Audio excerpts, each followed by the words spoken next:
Então nós podemos ali entender, né, sobre a circulação geral da atmosfera. E agora nós vamos passar a entender um pouco mais sobre os ventos, né? Vimos nessa circulação primária da atmosfera os ventos planetários, que são os ventos alísios e contralísios, que está intimamente relacionado com o movimento do ar na atmosfera, numa escala macro, né? Então nós podemos perceber como que o ar atmosférico se movimenta nessas grandes células de circulação atmosférica que rege a circulação primária da nossa atmosfera. Agora nós vamos fazer um recorte e vamos entrar aqui nos ventos continentais, né, que são ventos que classificados como ventos regionais também, né?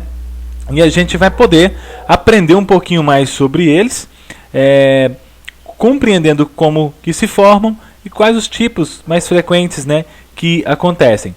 Bom, nesse sentido nós precisamos entender o que são ventos de pequenas escalas, em comparação com os grandes movimentos do ar, que são aqueles que eu acabei de falar para vocês, de mencionar para vocês na aula anterior, referente aí à circulação macro da atmosfera. Então eles são ventos em pequenas escalas. Alguns se originam em decorrência do aquecimento desigual do ar e outros pela perda de calor, ou seja, pelo resfriamento, né? Então, muito importante isso. Eles se originam em decorrência do aquecimento desigual ou na perda de calor por resfriamento. As monções é um tipo de vento continental ou de vento regional, então chamado monções de inverno, monções de verão. A gente vai ver como que é cada uma.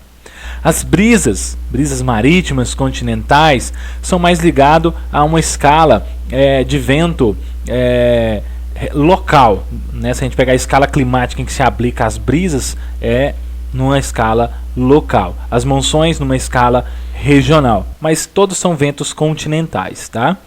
E a brisa de vale de montanha também, né? Que nós vamos poder perceber como é que funciona direitinho esse negócio aí, tá bom? Vamos caminhar aqui, só para vocês entenderem. Olha só a questão das monções, tanto que é interessante. As monções, existem diversos locais no mundo onde ocorrem as monções, porém, nessa parte aqui do planeta, que é realmente na Ásia, principalmente a Índia, na China, né? Essa parte ali Taiwan, essa região, ela é muito propensa à atuação do regime das monções. É muito interessante como que o regime pluviométrico, o regime das chuvas nessa região é controlado por esse mecanismo chamado de monções, tá? Presta bastante atenção nesse processo.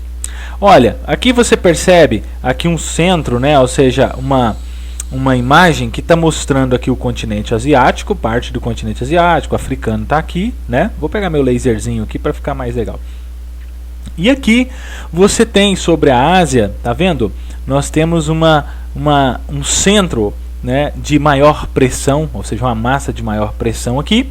E aqui próximo no Oceano Índico, né, nessa região do Índico, próximo à Oceania, nós temos, e também próximo a Madagascar aqui, né, que está debaixo dessa bolinha aqui mais rosada, nós temos as áreas de menor pressão, de baixa pressão se localizando aqui. Bom, essa situação ela acontece durante o inverno. Então, durante o inverno, os ventos eles sopram do continente para o oceano, certo? Então, preste bem atenção. Do continente para o oceano. Esse é o caminho percorrido pelos ventos. Em função do quê? Em função das diferenças de pressão atmosférica existente entre o continente e o oceano. Essa diferença é dada pela temperatura. Por quê? Durante o inverno, a água ela tem uma condição física diferente do continente, né? Formado por solo, terra, enfim, né? A crosta terrestre em si. Por quê? Porque a água ela tem uma densidade maior e, portanto, ela agrega calor e ela perde esse calor de maneira mais lenta.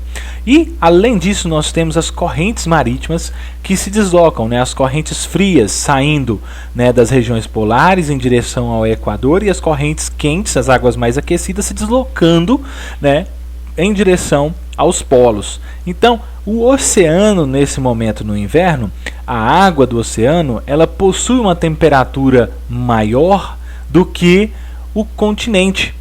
Nesse momento, acontece o quê? A formação de um centro de alta pressão sobre o continente e de baixa pressão no oceano. E isso vai condicionar para que os ventos soprem ou se movimentem das áreas de alta pressão, nesse momento no inverno, o continente, para o oceano. Muito interessante que nesse momento não se tem...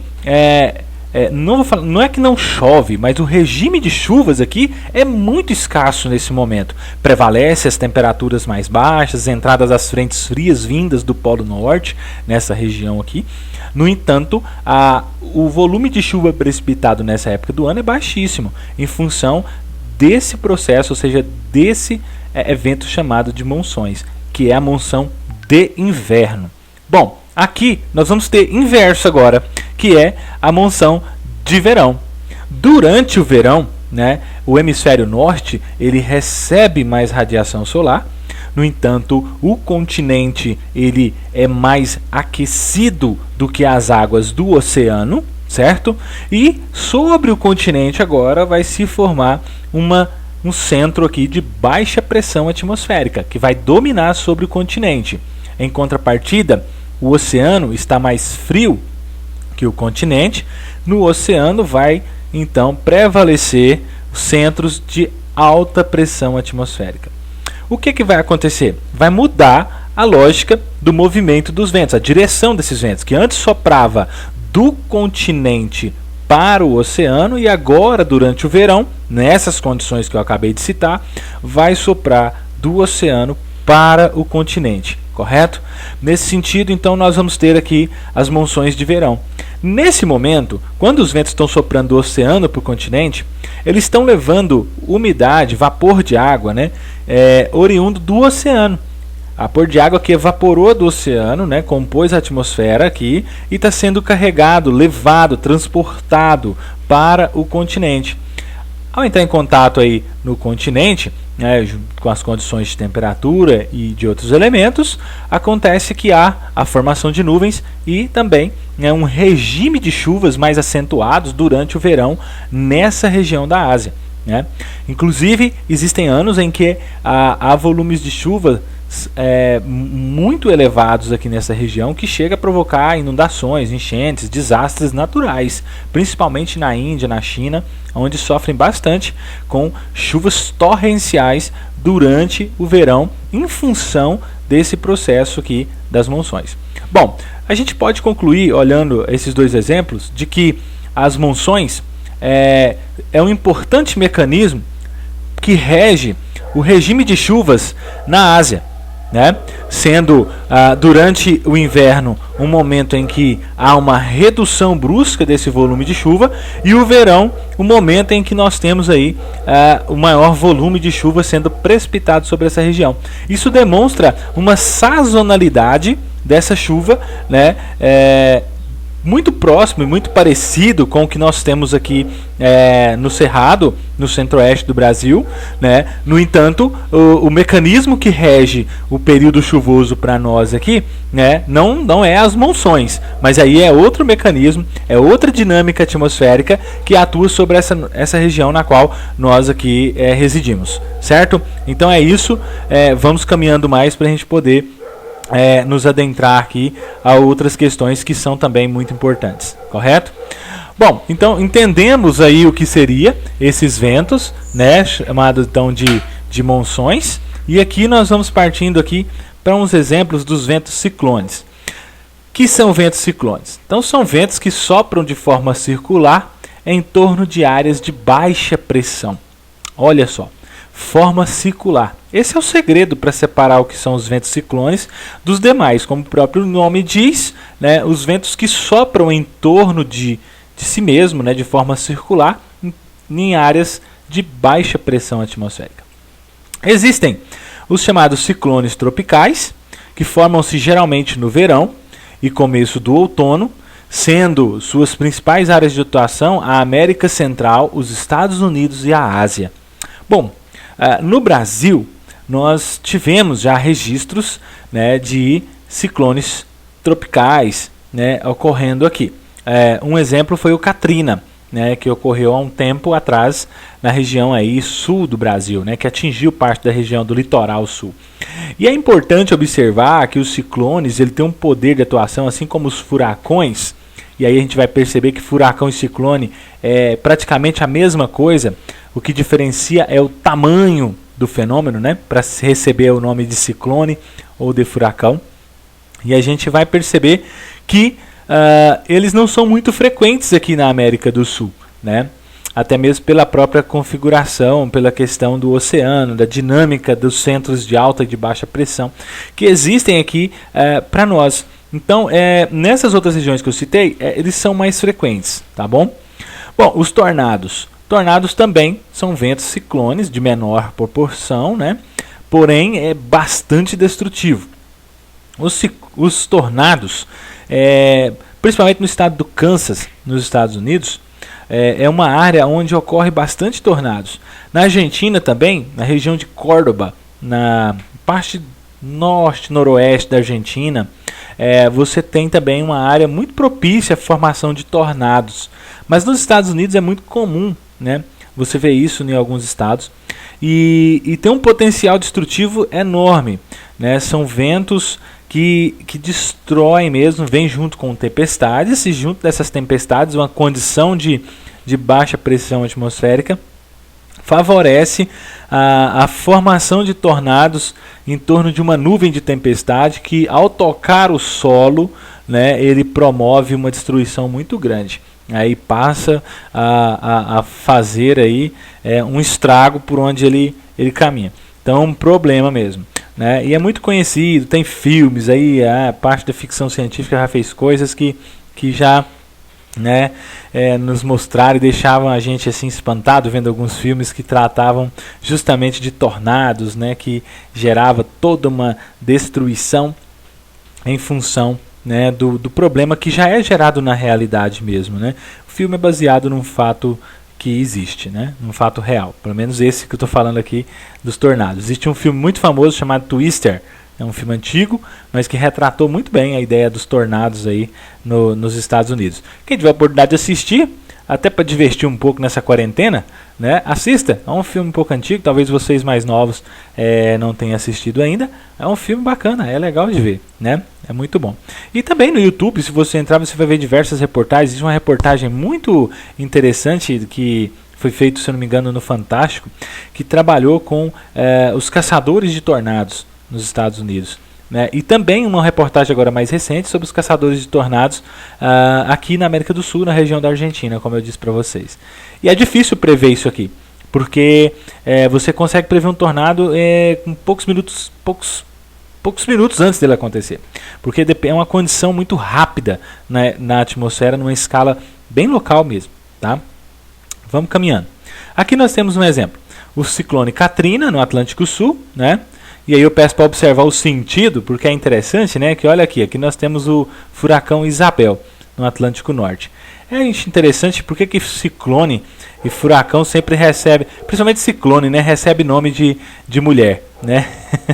De certo, porque mulher é muito brava, né? Não sei. Mas enfim, acaba que muitos deles possuem nomes de mulheres. Mas enfim, não interessa aqui a etimologia, né? Não é a etimologia, mas a origem desses nomes, mas interessa é o movimento. Dá uma olhada aqui. No hemisfério sul, olha o movimento, ele é no sentido horário. Tá vendo? O furacão é um ciclone de maior proporção, como eu disse aqui. Se ocorrer um furacão na América do Sul, na região próxima a nós aqui, ou no hemisfério sul, em qualquer lugar do hemisfério sul, nós vamos perceber que, se pegarmos uma imagem de satélite, perceberemos que o vento estará, né, se movimentando de forma circular, em uma grande porção, né, uma grande área aqui sendo atingida, porém, nessa condição de movimento circular, no sentido horário. No hemisfério norte, olha a imagem nos mostrando o mesmo fenômeno, mesmo ciclone, porém em sentido inverso, no sentido anti-horário. Isso tem a ver com o movimento do ar, né, na atmosfera, da forma das dispersões desse ar, né, em direção aos alísios, principalmente, né, e os contralísios em direção ao hemisfério norte e ao hemisfério sul, que provoca esse tipo de rotação aqui. Mas é interessante isso, só para título de conhecimento, observar o quanto que é legal ver esse movimento acontecendo, né? Interessante. Bom, aqui nós temos os ventos locais e algumas circulações muito interessantes, que são o quê? As brisas marítimas e brisas terrestres, ou também brisas continentais. Dá uma olhada para vocês terem uma noção aqui. Nós temos o oceano e o continente, certo? São duas condições, e durante o dia e durante a noite. É muito parecido com as monções. A diferença é que as monções ocorrem conforme a estação do ano, né? Verão e inverno. E aqui, as brisas marítimas, terrestres ou continentais ocorrem durante o dia e a noite. Observa só o que acontece durante o dia. Durante o dia, né, o Sol, ao atingir a superfície terrestre, a areia da praia, a região do continente, aquece o continente. O continente aquece mais rápido do que o oceano, em função da densidade da água, né? Então aqui nós temos o oceano composto por água, a densidade da água é diferente e ela demora um pouco mais de tempo para aquecer. Se você fazer uma experiência simples, quem já teve a oportunidade de ir para a beira de um rio, ou até mesmo na praia, né? Mas é engraçado, durante o dia, você vai para a beira de um rio, uma praia de rio mesmo, um Araguaia da vida, um Caiapó, Rio Claro aqui na nossa região, e você vai descalço durante o dia, pisa na areia, tá pegando fogo a areia. Você não aguenta pisar na areia quente, mas você pisa na água, a água tá fresquinha, tá fria, né? Por quê? Porque a água, além do movimento dela, você tem uma densidade, e essa densidade é maior do que a da areia, ou da crosta terrestre inteira, né, do continente, e, de certo modo, você vai ter um aquecimento mais lento da água. Durante a noite, inverte esse processo. Durante a noite, a areia da praia fica fria e a água está morninha no rio. Né? Por quê? Porque durante o dia essa água foi agregando calor, e da mesma forma que ela demora para poder reter o calor nela, né, ela também demora para dispersar esse calor. E o continente não. Ele aquece de maneira muito rápida. A partir do momento que o Sol começa a irradiar radiação solar sobre o continente, ele já começa a aquecer. E a partir do momento que o Sol se põe, essa energia, esse calor que foi absorvido pela superfície do continente, ela vai sendo liberada de maneira muito mais rápida do que a da água, né, que está no oceano. Isso vai implicar na circulação local, que é chamada então de brisa marítima e brisa terrestre, ou também brisa continental. Durante o dia, o oceano está mais frio, o continente mais aquecido. No entanto, sobre o oceano, um centro de alta pressão, sobre o continente, um centro de baixa pressão, certo? O que acontece? O ar mais frio, vindo do oceano, sopra em direção ao continente durante o dia, correto? E aí o que acontece? Esse ar sopra, vem em direção ao continente. Ao chegar aqui no centro de baixa pressão, o que acontece no centro de baixa pressão? No centro de baixa pressão eu tenho a convergência do ar, né? Ou seja, o ar vai ser convergido para a parte superior da atmosfera, e ao chegar aqui em cima, o que acontece na parte mais alta, ele é disperso. Esse ar então vai ser disperso. Aqui não estava um centro de alta pressão? O centro de alta pressão, na parte de baixo, ele faz é dispersar o ar, e na parte de cima, convergir esse ar para a parte de baixo, não é assim? Daí então dá origem a uma célula de circulação atmosférica. Ou seja, o ar sai aqui, chega aqui é baixa pressão, esse ar é empurrado, ele é mais quente, ele se aquece, né? Então ele vem aqui frio, chega no continente quente, ele aquece, ao aquecer se torna mais leve e é empurrado então para a parte superior da atmosfera. Aqui em cima é uma dispersão de vento, por ser uma área de baixa pressão, esse ar é canalizado para essa outra área aqui de alta pressão, que é uma área em que há uma conversão desse ar novamente, empurrando ele para baixo. Esse ar quente se resfria, se torna mais pesado, desce e faz esse ciclo durante o dia, certo? Durante a noite o processo é inverso. Por quê? Porque agora o oceano está mais quente que o continente, e aqui eu tenho maior pressão atmosférica e aqui menor pressão atmosférica. Então o ar vai ser empurrado do continente para o oceano. Chegando no oceano, esse ar vai aquecendo. Ao aquecer, ele vai subir. Ao subir, ele vai ser divergido para cá novamente, para o centro de alta pressão, que vai convergir ele de novo para a superfície, resfriando, né? A partir do momento que ele resfria e desce novamente, vai fazendo esse movimento. Então, para nós que estamos na superfície, nós vamos perceber que durante o dia o ar vai estar soprando do oceano para o continente e durante a noite do continente para o oceano, em condições normais, tá bom? De condições normais que eu digo é de estabilidade atmosférica. Bom, é isso sobre os ventos locais, as brisas marítima, terrestre ou continentais, também chamadas, tá? Aqui, as brisas de vale e montanha. É muito parecido, o que muda é a questão das montanhas, dos vales, né? Então, durante o dia, o que acontece, né? O sol atinge primeiramente os topos das montanhas, as partes mais altas. E o fundo do vale, ele fica mais frio que os topos que já estão sendo aquecidos. Nesse sentido, no fundo do vale se forma uma zona de alta pressão, uma célula de alta pressão, e nos topos das montanhas, uma área de baixa pressão atmosférica. Isso faz com que o ar se desloque do fundo de vale em direção aos topos das montanhas. Isso ocorre durante o dia. Durante a noite, o processo é inverso. As montanhas, por estarem mais altas, né, os topos, né, por estarem em altitudes mais elevadas, se resfriam mais rapidamente que o fundo de vale.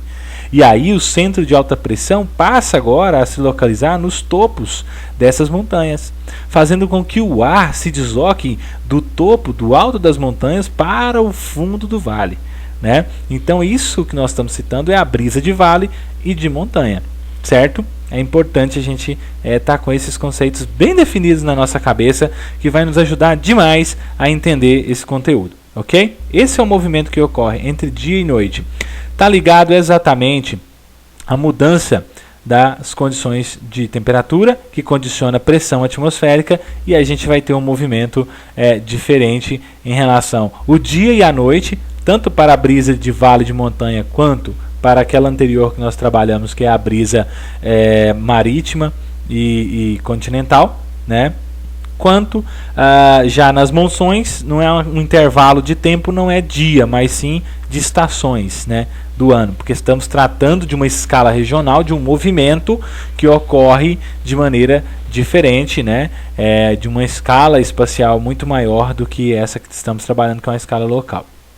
Os ventos também possuem, né, uma escala para a gente poder identificar, e uma escala chamada escala de Beaufort, que ajuda a gente entender, né, baseado na observação, né, da própria natureza ou da própria condição do ambiente que nos cerca, dá para a gente identificar a intensidade do vento, né? Que essa é muito importante para nós, porque a intensidade do vento revela para nós algumas coisas. Primeiro, se está ventando frequente o dia inteiro ventando, nós estamos, né, sofrendo a ação de algum mecanismo atmosférico, né? Seja uma frente fria, uma massa de ar, uma massa equatorial continental penetrando na região, ou seja, algum sistema atmosférico está atuando na região. Não é uma situação como que eu posso dizer, de estabilidade, né? A condição que caracteriza a estabilidade atmosférica é justamente a ausência dos ventos, né? Então, olha só, nós temos aqui ventos menor ou igual a 2 km por hora. Dá uma olhada aqui, né? Escala, intensidade 0, ou seja, calmaria. Você não vê nada. A fumaça, aos efeitos, a fumaça sobe verticalmente, né? Ela não pende para um lado ou para o outro, ela sobe verticalmente. As folhas das árvores não se movem, parecem estar intactas, né? Então, é uma situação de calmaria. Ventos com velocidade de 2 a 5 km por hora é escala 1, né? Ou seja, de intensidade 1 aqui. É um vento classificado como muito fraco.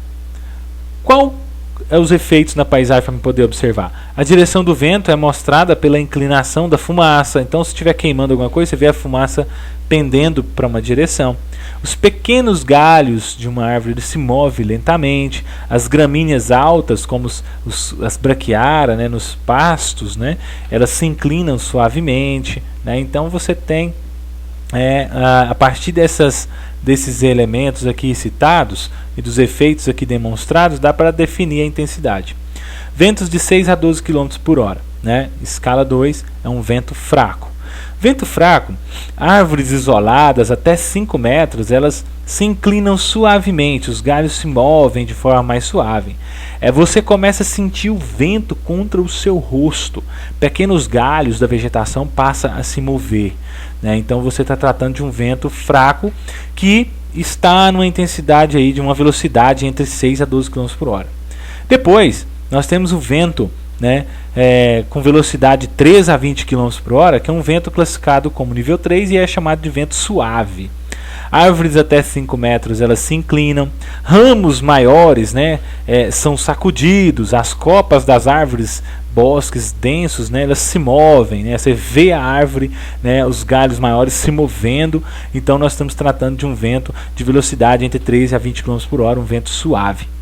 Bom, se você observar um efeito diferente, árvores isoladas de até 5 metros se inclinando violentamente, árvores em bosques densos se inclinando, poeira levantando na rua, né? Você está falando de um vento moderado, né, de escala número 4, e que a velocidade dele está variando aí de 21 a 29 km por hora, né? Aqui nós temos um outro efeito, que é quando você observa pequenos ramos se quebrando, né, que se quebram da árvore, né? Você vê que está ventando e está saindo pequenos galhos finos, né? Ramos mesmo, né? Nem galhos, mas ramos das árvores, folhas sendo arrancadas, né? Tendo resistência ao andar contra o vento. Você sente que você está andando e o vento parece que está começando a te empurrar um pouquinho, né? Você está falando de um vento moderadamente forte, que recebe escala número 5, né? De escala 5, e que a velocidade varia de 30 a 39 km por hora.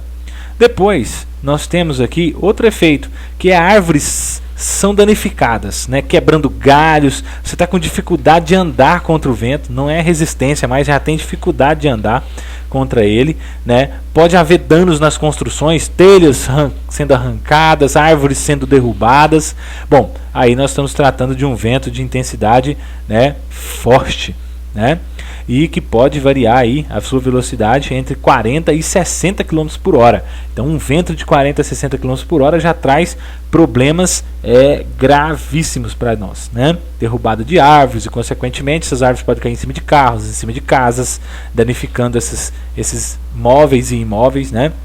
Fazendo problema para a sociedade. Então isso é importante, o monitoramento também dos ventos. Outra parte que é importante monitorar os ventos é para a agricultura, só para trazer algumas aplicações rápidas.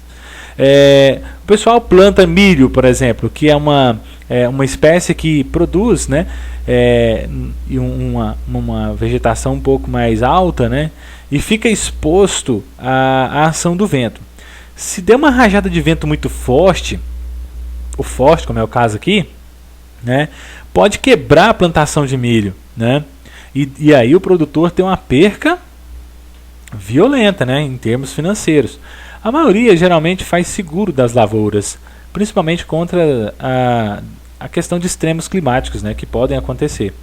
E aí o que acontece é que a pessoa precisa dos dados climatológicos para poder mover o processo para receber essa indenização, né, para receber o seguro.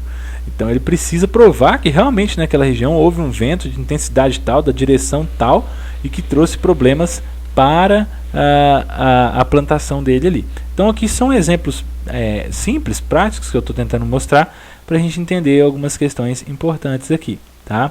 Olha, indo para a conclusão, nós podemos concluir observando que os ventos são originados pelo movimento do ar de forma horizontal na troposfera, e que o movimento dos ventos é designado pelas diferentes áreas de pressão, onde o mesmo se desloca das zonas de baixa pressão para das zonas de alta pressão para as zonas de baixa pressão. Desculpa, ficou errado aqui, gente, está invertido, ó. Não dá moral para esse trem aqui, está errado. É invertido esse negócio, tá? Onde o mesmo se desloca das zonas de alta pressão para as zonas de baixa pressão, correto? Os ventos, eles podem ser classificados como planetários, como nós vimos, os alísios, responsáveis pela circulação primária da atmosfera, né, uma escala macro, né, que forma as grandes células de circulação da atmosfera, célula de Hadley, célula de Ferrel e a célula de circulação polar. Em ambos os hemisférios é assim que se distribui, né? Os ventos continentais, que são as monções e brisas, né? As monções numa escala regional, né, que trabalha com intervalos de tempo em relação à estação do ano, entre verão e inverno, que tem a ver com o aquecimento ou resfriamento do continente, né, e muda então a dinâmica da pressão, dos centros de pressão atmosférica numa escala regional e promove uma circulação diferente do ar e que influencia diretamente no regime pluviométrico, principalmente na região da Ásia. As brisas, como nós vimos, que tem a ver com um espaço temporal, né, de dia e noite, entre o dia e a noite, que promove a diferença de aquecimento entre o oceano e o continente e que promove uma circulação que vai ser do oceano para o continente durante o dia e do continente para o oceano durante a noite. Os ventos ciclônicos, que aí temos ciclones tropicais, nós vimos aqui o Katrina, e existem diversos outros, Isabel, né, nos Estados Unidos e tantos outros que já aconteceram. Recentemente agora aconteceu um na África, na região de Moçambique, que deixou tantas famílias ali ilhadas, né, perderam seus bens em função de um ciclone extratropical que estava atuando ali naquela região de Moçambique. Bom, também os ventos locais, como nós vimos aqui, né, que são basicamente, né, também numa escala local, né, as brisas tanto de montanha, de vale, quanto as brisas marítimas e continentais. Certo? Bom, é isso que eu tenho para explanar um pouquinho agora sobre ventos. Nós voltaremos depois para poder falar mais um pouco sobre esse conteúdo que é importante e trazer alguns exemplos mais práticos de como podemos aplicá-los. Tá bom? É isso, galera. Mais uma vez, obrigado. Desculpa a aula comprida aí, mas é porque é muita coisa para ser falado. Qualquer dúvida, gente, pergunta. Eu estou à disposição. Certo? Um abraço a todos.